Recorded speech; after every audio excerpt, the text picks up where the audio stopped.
أعوذ بالله من الشيطان الرجيم. بسم الله الرحمن الرحيم.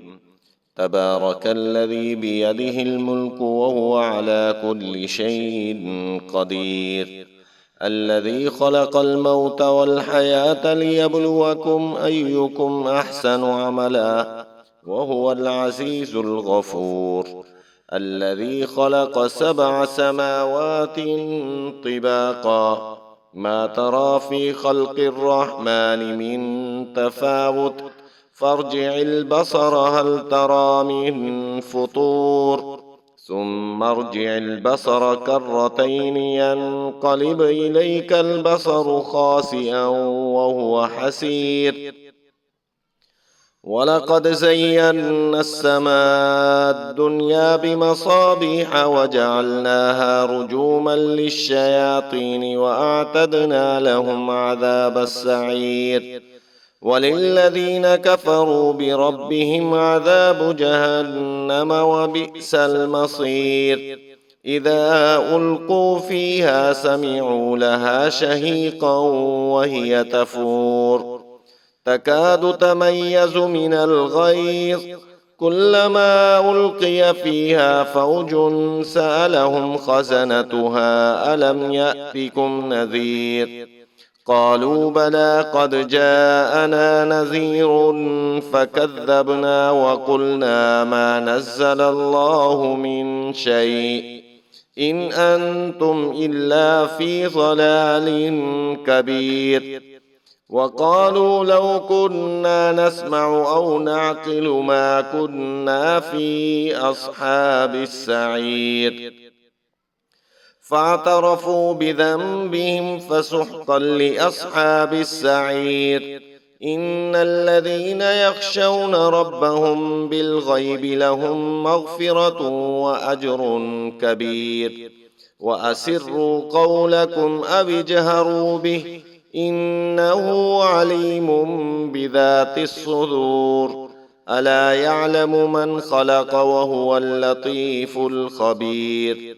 هو الذي جعل لكم الأرض ذلولا فامشوا في مناكبها وكلوا من رزقه وإليه النشور. أأمنتم من في السماء أن يخسف بكم الأرض فإذا هي تمور أم أمنتم من في السماء أن يرسل عليكم حاصبا فستعلمون كيف نذير. ولقد كذب الذين من قبلهم فكيف كان نكير. أولم يروا إلى الطير فوقهم صافات ويقبضن ما يمسكهن إلا الرحمن إنه بكل شيء بصير. أمن هذا الذي هو جند لكم ينصركم من دون الرحمن إن الكافرون إلا في غرور. أمن هذا الذي يرزقكم إن أمسك رزقه بل لجوا في عتو ونفور. أفمن يمشي مكبا على وجهه أهدى أمن يمشي سويا على صراط مستقيم. قل هو الذي أنشاكم وجعل لكم السمع والأبصار والأفئدة قليلا ما تشكرون. قل هو الذي ذراكم في الأرض وإليه تحشرون. ويقولون متى هذا الوعد إن كنتم صادقين.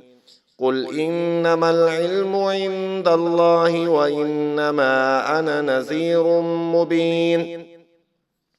فلما رأوه زلفة سيئت وجوه الذين كفروا وقيل هذا الذي كنتم به تدعون. قل أرأيتم إن أهلكني الله ومن معي أو رحمنا فمن يجير الكافرين من عذاب أليم. قل هو الرحمن آمنا به وعليه توكلنا فستعلمون من هو في ضلال مبين قل أرأيتم إن أصبح ماؤكم غورا فمن يأتيكم بماء معين